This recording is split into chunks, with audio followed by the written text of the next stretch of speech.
Bonjour Delphine. Bonjour Karine.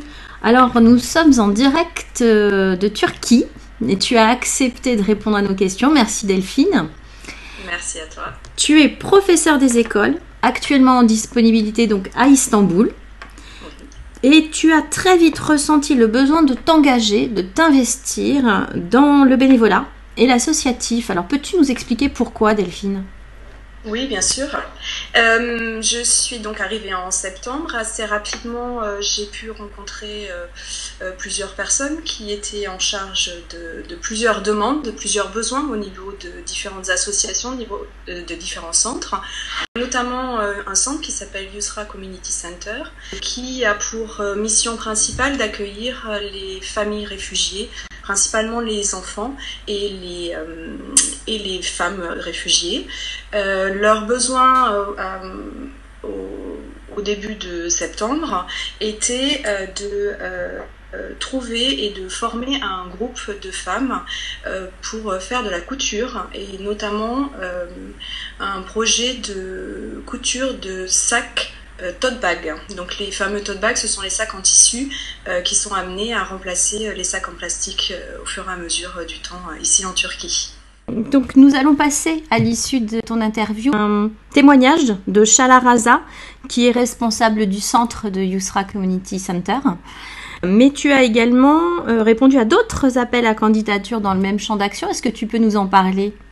Oui, bien sûr. Donc, il y a 3 centres qui ont fait appel à différentes demandes. Le premier, c'est Göçmen Kadınlar. Donc, c'est aussi un centre de réinsertion par le travail pour des femmes migrantes.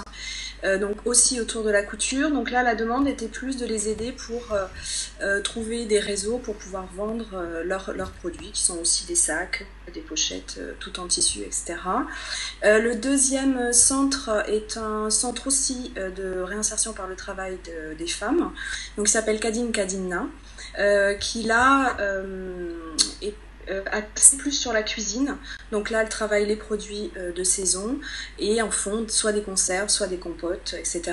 Donc là, notre aide, au moins au départ, a été très ponctuelle. On leur a fourni, elles avaient besoin d'un grand congélateur pour pouvoir stocker leurs fruits et leurs légumes si elles n'ont pas le temps de les cuisiner tout de suite.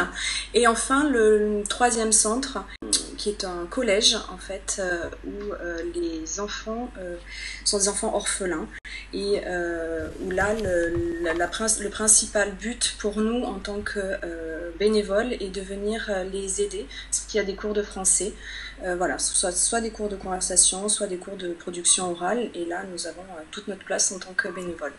Eh bien, merci beaucoup Delphine pour ce témoignage, et puis à très bientôt. Merci, avec plaisir, à bientôt. Au revoir.